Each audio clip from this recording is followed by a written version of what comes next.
Ayon sa latest bulletin ng Pag-asa, inaasahan ang paglabas ng bagyong Egay sa Huwebes ng gabi at isunod nito ang pagpasok sa Philippine Area of Responsibility ng bagyong Falcon na may international name na Chanco.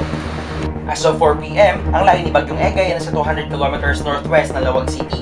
Ang Bagyong Egay ay may lakas na 75 kilometers per hour at may pagbugso nga abot sa 90 kilometers per hour sa direksyong Hilagang Kaluran sa bilis nito na 9 kilometers per hour.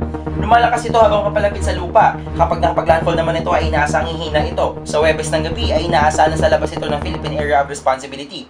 Sa ngayon, nakataas ang signal number 2 sa mga lugar ng Ilocos Norte, Ilocos Sur, at Abra. Signal number 1 naman sa Batanes, Calayan and Babuyan Islands, Northwest Cagayan, Kalinga, Mountain Province, La Union, at Benguet. Dahil pa rin sa bagyo, plus lumabagan, yung buong seaboard ng Luzon, seaboard, ay delikado. Posibleng pumasok bukas o Wednesday.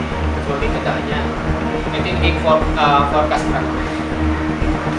Hindi man direktang makaapekto ang bagyo sa Metro Manila, makakaranas pa rin tayo ng katamtamang hanggang minsang paglakas ng pag-ulan nang dahil sa habagat na pwede pa rin magdulot ng pagbaha at landslide. Bukod sa Bagyong Egay, may tinitin na pang bagong bagyong papasok ng Philippine Area of Responsibility ang Pag-asa at ito ang Tropical Storm Shanho na inaasang papasok ng PAR bandang Miyerkules o Huwebes, pero ilang oras lamang ito sa PAR at lalabas din agad ito.